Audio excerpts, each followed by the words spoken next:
नमस्कार, आप सभी का हमारे YouTube चैनल में हार्दिक स्वागत है। मैं यश ठाकुर आप सभी को विज्ञान के अंदर जितने भी पहलू हैं और जितने भी कंपटीशन एग्जाम के अंदर विज्ञान के जो प्रश्न आते हैं सभी से आपका परिचय कराऊंगा। आपको ये विश्वास दिलाता हूँ कि आप इस YouTube चैनल से ज्वाइन करने के बाद में विज्ञान को एक आसान विषय की तरह समझने लगेंगे। और ये भी विश्वास दिलाता हूँ कि जब अब आप तैयारी कर रहे हो तो आपके मन में ये हो रहा है कि कौन से एग्जाम में हम सेलेक्ट हो, परंतु जब आप हमारे यूट्यूब चैनल को ज्वाइन करेंगे तो एक समय ऐसा आएगा कि आपको लगेगा कि इतने सारे एग्जाम में हो गए, कौन से एग्जाम को हम सेलेक्ट करें या हम कौन सी नौकरी को ज्वाइन करें। इसके साथ ही हम अपना टॉपिक चालू करते हैं। आज का हमारा सबसे पहला टॉपिक है इकोसिस्टम, पारिस्थितिकी तंत्र। हमारी क्लास सीईटी के लिए अभी प्राथमिकता से जो भी सिलेबस है उसको तय करेगी और उसके बाद में हम आगे विज्ञान के सभी टॉपिक आपके कमेंट के अनुसार देते जाएंगे। सबसे पहले चालू करें हम पारिस्थितिकी। पारिस्थितिकी जो शब्द होता है यह एक जनरल वर्ड, इसका उपयोग जो होता है हम करें तो पारिस्थितिकी का मतलब होता है इकोसिस्टम। इकोसिस्टम और इकोसिस्टम को हम ऐसा कह सकते हैं कि इकोसिस्टम एक ऐसा ग्रुप होता है जिसके अंदर हम दो चीजों को लेते हैं। फर्स्ट होता है जैविक घटक और दूसरा होता है अजैविक घटक। हमें इन दोनों घटकों को सम्मिलित रूप से देखना है। फर्स्ट है जैविक घटक और दूसरा अजैविक घटक। यदि इन दोनों घटकों के मध्य, जैविक घटक और अजैविक घटकों के मध्य कोई अन्योन्य क्रिया होती है, अन्योन्य क्रिया का मतलब होता है पारस्परिक संबंध बनता है, तो इस प्रकार के अन्योन्य क्रिया के होने वाली क्रियाओं को हम कहते हैं, जो भी सिस्टम होता है उसको हम कहते हैं पारिस्थितिकी तंत्र। इसी के साथ ही इसी वर्ड से जुड़ा हुआ एक और वर्ड आता है बार बार, वो है पारिस्थितिकी। तो सुनने के अंदर तो हमें ऐसा लग रहा है कि दोनों वर्ड एक जैसे, परंतु दोनों में डिफरेंस होता है। पारिस्थितिकी तंत्र जो होता है इसके अंदर हम लेते हैं अन्योन्य क्रियाएं। समझ लीजिए हमारा रिश्ता और संबंध किसी से किया है और हमारा लेन देन चल रहा है, आना जाना मिला हुआ, जो भी हम मिलना आपस में चालू रखें, तो इस प्रकार का कहलाता है अन्योन्य क्रिया। परंतु रिश्ता तय करने के बाद में, संबंध बनाने के बाद में हम किसी से मिले ही नहीं, सिर्फ हमारा रिलेशन है, जैसे ये किसी का रिलेशन है दूर तक, तो उस स्थिति को हम कहते हैं पारिस्थितिकी। पूर्ण रूप से एक सिंपल शब्द। पारिस्थितिकी तंत्र की बात करें जो जैविक और अजैविक घटकों से मिलकर बना है, जिसके अंदर अन्योन्य क्रिया शामिल होती है। परंतु पारिस्थितिकी सिंपल की बात करें तो उसमें किसी प्रकार की अन्योन्य क्रिया नहीं होती। सिर्फ हम जैविक जैविक घटक की बात करें, जैविक और घटक जैविक की बात करें, या जैविक और अजैविक और अजैविक और अजैविक की बात करें, तो इस प्रकार का संबंध जो होता है उसको हम कहते हैं पारिस्थितिकी। हम सबसे पहले एक जो बेसिक इसके वैज्ञानिकों ने किसने शब्द दिया, किसने जानकारी दी, यह जानकारी हमें होना बहुत आवश्यक होता है। फर्स्ट यहाँ पर लिखा है पारिस्थितिकी तंत्र, जिसको हम इंग्लिश में कहते हैं इकोसिस्टम। इंग्लिश में इसको कहते हैं इकोसिस्टम। इंग्लिश वर्ड भी हमें ध्यान रखना है, परीक्षा के अंदर सीधा प्रश्न इकोसिस्टम से भी बन सकता है। इकोसिस्टम जो शब्द है इसका सर्वप्रथम प्रयोग जो था वो इंग्लैंड के सर एजी टेंसल ने दिया। सबसे पहले इस इकोसिस्टम शब्द का प्रयोग करने का श्रेय एजी टेंसल हैं, उनको जाता है, जिन्होंने 1935 के अंदर इस शब्द को दिया था।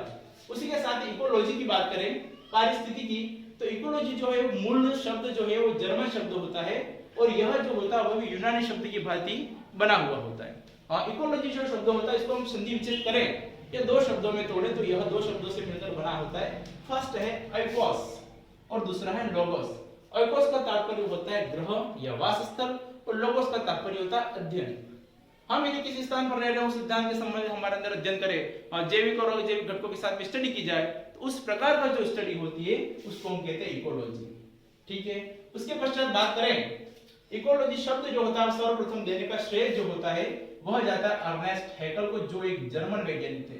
अर्नेस्ट हैकल ने इकोलॉजी शब्द दिया, परंतु इसका साहित्यिक प्रयोग नहीं किया था। साहित्यिक प्रयोग करने का जो श्रेय होता है इकोलॉजी शब्द का साहित्यिक प्रयोग सबसे पहले रिएटर ने किया था।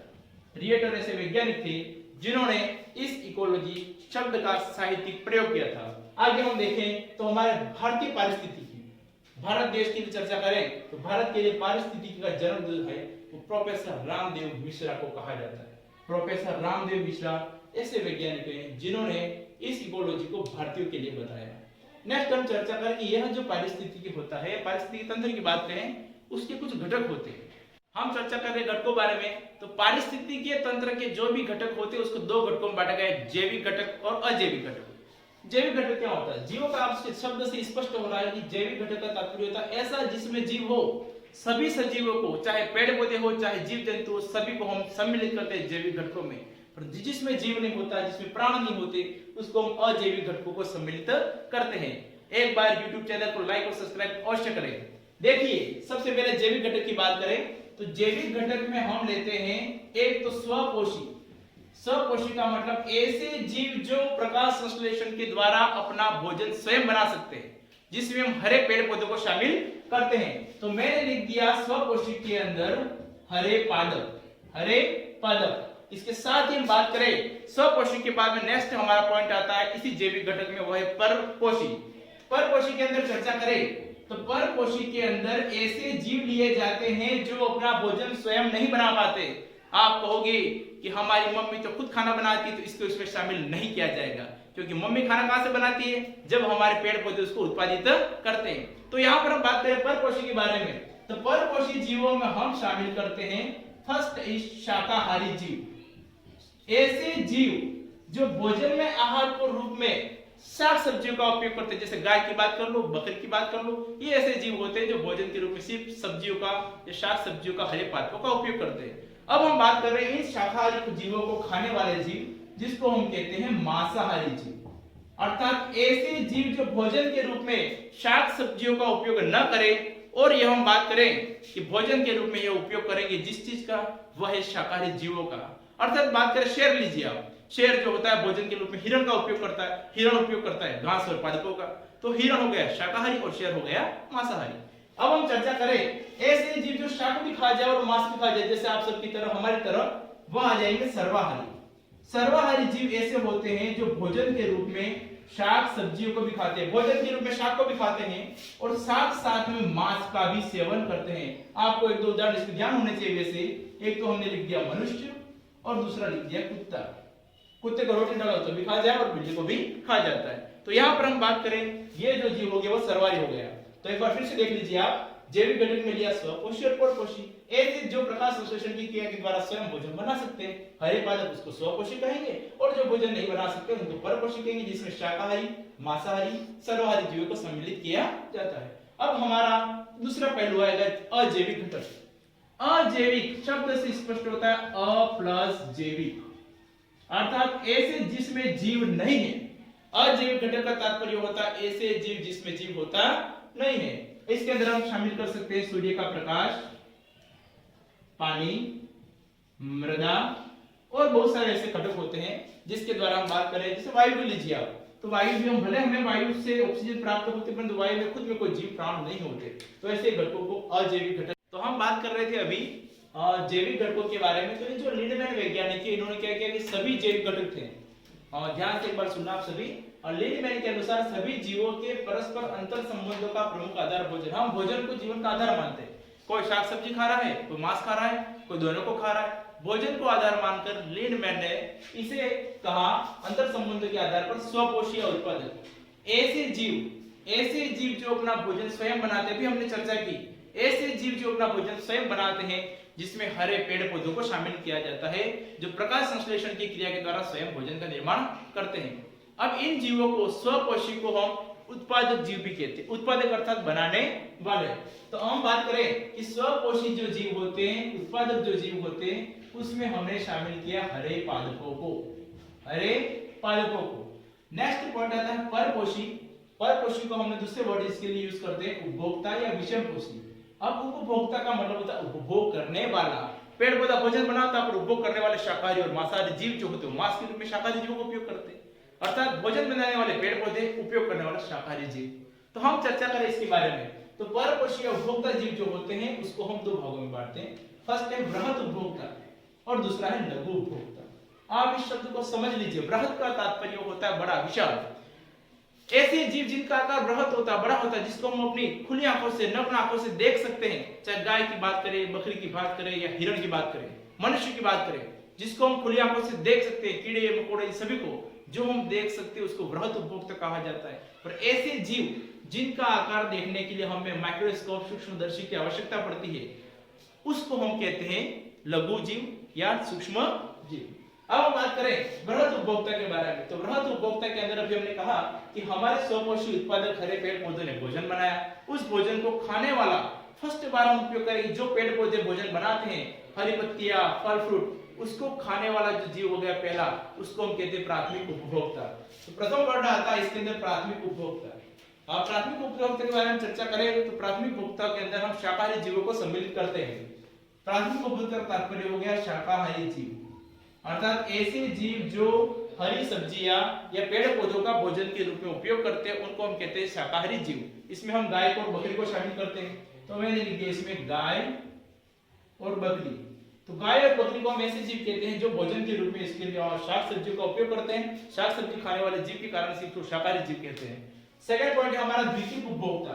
द्वितीयक उपभोक्ता वाले जीव ऐसे जीव कहलाते हैं जो प्राथमिक उपभोक्ता का सेवन करते हैं। यदि गाय ने चारा खाया तो शाकाहारी हो गया, परंतु गाय को खाने वाला जीव जो होता है, जो शाकाहारी जीवों को खाता है, ऐसे जिसको हमने अभी पहले नाम से संबोधित किया था मांसाहारी जीव, तो मांसाहारी जीव को ही हम उपभोक्ता या द्वितीयक उपभोक्ता के रूप में सम्मिलित करते हैं। तृतीयक उपभोक्ता, तृतीयक उपभोक्ता का तात्पर्य होता है ऐसे जीव जो द्वितीयक उपभोक्ता को भोजन के रूप में प्राप्त करें। पेड़ पौधों को खाने वाला शाकाहारी प्राथमिक उपभोक्ता, उसको खाने वाला जो गाय को खाता है उसको द्वितीयक उपभोक्ता, और गाय को खाने वाला शेर जैसे हमने ले लिया जो भी होता है उसको हम कहते हैं तृतीयक उपभोक्ता। इसको हम दूसरे लिंक से समझ सकते हैं, जैसे फूलों से मकरंद चूसने वाला या छोटे मोटे जो कीड़े होते हैं उसको प्राथमिक उपभोक्ता कह लिया। कीड़ों को खाने वाला मेढक ले लिया, द्वितीयक उपभोक्ता हो गया। मेढक को खाने वाला तृतीयक ले लिया, सांप है जैसे तो तृतीयक उपभोक्ता हो गया। और ऐसे उपभोक्ता जैसे हम क्रम में आगे बढ़ते जाए तो लास्ट वाला जो होता है उसको हम कहते हैं सर्वोत्तम उपभोक्ता भी कह सकते हैं। और हमने इससे पहले एक वर्ड और यूज किया था, आप सभी जानते हैं, सर्वाहारी। अर्थात ऐसे जीव जो भोजन के रूप में शाक सब्जियों का भी उपयोग करते हैं और साथ साथ में मांस का भी उपयोग करते हैं, ऐसे जीवों को सर्वाहारी कहा जाता है। जिसमें हमने शामिल किया है मनुष्य, और इसके साथ में हम दूसरा शामिल कर रहे थे कुत्ता। तो मनुष्य और कुत्ता ऐसे प्राणी होते हैं जो भोजन के रूप में हम बात करें तो शाक सब्जियों को भी खा सकते हैं और साथ में उनके सामने विकल्प है दूसरी चीजों का मांस को भी खाने का। इस प्रकार से इसको हमने सर्वाहारी की व्याख्या कर दी। अब लघु उपभोक्ता की बात करें। लघु का मतलब शब्द से स्पष्ट है छोटा जीव, ऐसा जीव जिसका आकार छोटा, जिसको खुली आंखों से देखा नहीं जा सकता, सूक्ष्म जीव के रूप में। यह भी हमारे पर्यावरण का मुख्य एक घटक कहलाते हैं। बिना लघु उपभोक्ता के बारे में, बिना लघु उपभोक्ता के पर्यावरण का चक्र चलने वाला नहीं है, क्योंकि आप सभी जानते हैं कि किसी भी मरे हुए जीव को, किसी भी मरे हुए पादप को जब आप फेंक देते हो तो उसको सड़ा सड़ा कर, गला गला कर खाद में बदलना, उसकी जो स्मेल आती है उस स्मेल को नष्ट करके उसको जमीन के अंदर कंपोस्ट के रूप में मिला देना, यह हमारा कार्य करते हैं हमारे मुख्य रूप में। तो उसको हम कहते हैं लघु उपभोक्ता। लघु उपभोक्ता में हमने कुछ जीवाणु को सम्मिलित किया जाता है, कुछ कवक को सम्मिलित किया जाता है, और कवक के अंदर किस्म है दूसरी एक्टिनोमाइसीट्स, इसको सम्मिलित करते हैं। आप जीवाणु की बात करें, कवक की बात करें, एक्टिनोमाइसीट्स की बात करें, जिसको हम खुली आंखों से नहीं देख सकते, परंतु यह हमारे इस भू रासायनिक चक्र को, एक जीव को दूसरा जीव खाए, एक जीव को दूसरा जीव खाए, और अंत में सभी जीवों के बाद वो मिट्टी में आकर के मिल जाता है। इस चक्र को चलाना होगा तो हमें इस लघु उपभोक्ता के नाम से तो लघु, पर इसका कार्य बहुत विशाल होता है, इसकी आवश्यकता होती है। तो हमने अभी जाना जैविक घटक। आप सभी इसको एक बार स्क्रीनशॉट लेकर के सेव कर लीजिए। आगे हम चर्चा करते हैं अजैविक घटक के बारे में। अजैविक का तात्पर्य ऐसा जीव जिसके अंदर जीव नहीं है, ऐसा पर्यावरण के अंदर या पारिस्थितिकी तंत्र के अंदर हम ऐसे घटक लेते हैं जिसके अंदर जीव और प्राण नहीं होते, उसको अजैविक घटक कहा जाता है। हमारे वैज्ञानिक ओडम ने इसको 3 भागों में बांट दिया है। जनरली आपको यही ध्यान में रखना है कि अजैविक घटक के अंदर सूर्य का प्रकाश, वायु, ताप को, मृदा को और जल को सम्मिलित करते हैं। फिर भी आप थोड़ा सा यदि और इंटरेस्ट के साथ में देखना चाहो तो अजैविक घटकों के रूप में हमने 3 भागों में अकार्बनिक पदार्थ, कार्बनिक पदार्थ और साथ में लिया हमने जलवायवीय कारक। कार्बनिक पदार्थ और अकार्बनिक के बारे में सबसे पहले अकार्बनिक पदार्थ देखिए। ऐसे पदार्थ जिनमें कार्बन नहीं है, ऐसे पदार्थ जिनमें कार्बन नहीं होता, तो उसके अंदर ले लिया के का तात्पर्य होता पोटेशियम। यह वन रक्षक एग्जाम में पूछा जा चुका है, रीट एग्जाम में पूछा जा चुका है कि पोटेशियम का सिंबल कौन सा है, तो क्या है, बेसिक क्वेश्चन है दिस इज। उसके बाद में हमने लिया कैल्शियम Ca और मैग्नीशियम Mg। हम इन जो तत्वों की बात करें इसमें किसी प्रकार की कार्बन की मात्रा नहीं होती, इसलिए इसको हम कहते हैं अकार्बनिक पदार्थ। यह अकार्बनिक अजैविक घटक कहलाता है। नेक्स्ट चर्चा करें कार्बनिक पदार्थ। ऐसे पदार्थ जिसमें कार्बन की मात्रा होती है, यह हमारे जीवन का मुख्य घटक होता है। आपके जीवन के अंदर कार्बोहाइड्रेट बनाना, आपके जीवन में प्रोटीन बनाना है तो हमें कार्बन की आवश्यकता कार्बोहाइड्रेट बनाने के लिए होती है, नाइट्रोजन की आवश्यकता होती है प्रोटीन को बनाने के लिए होती है। तो इसकी हम चर्चा करें, इसमें प्रथम श्रेणी जो होता है 3 भागों में, फर्स्ट है कार्बोहाइड्रेट और प्रोटीन, जो हमारे जीवन के अंदर ऊर्जा के स्रोत होते हैं, वृद्धि और मरम्मत का स्रोत होता है, इसको हमने प्रथम श्रेणी ले लिया। दूसरी श्रेणी के अंदर हम लेते हैं एटीपी। एटीपी का तात्पर्य होता है एडिनोसिन ट्राइफॉस्फेट, आप नोट डाउन कीजिए इसे। एटीपी का तात्पर्य होता है एडिनोसिन ट्राइफॉस्फेट। यह एडिनोसिन ट्राइफॉस्फेट जो होता है यह हमारे ऊर्जा का स्रोत कहलाता है, ऊर्जा का स्रोत। एटीपी का पूरा नाम हो गया एडिनोसिन ट्राइफॉस्फेट। अब हम बात करें तीसरा जो होता है पर्ण हरित व डीएनए। यह इस प्रथम श्रेणी और द्वितीय श्रेणी को जोड़ने वाला कहलाता है, जिसको हम कहते हैं तृतीय श्रेणी, जिससे पर्णहरित और डीएनए को सम्मिलित किया जाता है। लास्ट पॉइंट आता है हमारे जलवायु कारक, जिसके अंदर वायु, प्रकाश, ताप इसको सम्मिलित करते हैं, मृदा को भी सम्मिलित कर सकते हैं। यह ऐसा कारक होता है जो जलवायु कारक के रूप में जाना जाता है। तो हम एक बार फिर से देखें, अजैविक घटक में अकार्बनिक, कार्बनिक और जैविक कारक को सम्मिलित करते हैं। इन तीनों कारकों के बारे में हमें थोड़ी सी जानकारी होना अति आवश्यक है। और नोट डाउन के रूप में आप देखो, लास्ट एक पॉइंट होता है जो कभी पूछ लेता है, this question is related to hard and competition exam. Hard प्रश्न कहलाता है, वैसे जनरल पूछते नहीं, तो फिर भी पूछ लेता है। थोड़ा सा ध्यान रखना कि किसी भी पारिस्थितिकी तंत्र के अंदर नियत समय में उपस्थित जो अजैव पदार्थों की मात्रा, ऐसे पदार्थ जिसमें जीव नहीं होता है, उस अजैव पदार्थों की मात्रा जो होता है उसको हम स्थायी अवस्था या स्थायी गुणता कहा जाता है। अजैव पदार्थों की मात्रा कहलाती है स्थायी गुणता या स्थायी अवस्था, परंतु उसी को बदल करके हम अजैव की जगह जैव ले ले, तो जैव के रूप में इसकी जो मात्रा होती है उसको हम कहते हैं खड़ी फसल, या हम कह सकते हैं स्थित शस्य। यदि जिस प्रकार से गार्डन के अंदर हम कहें या हमारे खेत के अंदर फसल लगी हुई तो वो खड़ी फसल कहलाती है, क्योंकि वो जीवित है। परंतु मृत अवस्था के अंदर हम देखें तो उसको हम कहते हैं स्थायी अवस्था और स्थायी गुण। आज हम चर्चा करें, जो हमने पॉइंट आप सभी को पढ़ाया है, आप सभी को निश्चित रूप से समझ में आया होगा। आगे हम नए टॉपिक ऊर्जा प्रवाह के साथ पारिस्थितिकी तंत्र में ऊर्जा प्रवाह, अर्थात किस प्रकार से एक जीव से ऊर्जा का प्रवाह उच्चतम स्तर के जीव में होता है, उसके बारे में नेक्स्ट वीडियो में चर्चा करेंगे। प्लीज लाइक और सब्सक्राइब कर करके आप सभी भी फायदा उठाएं और हमें भी इसका लाभ प्रदान करें। धन्यवाद।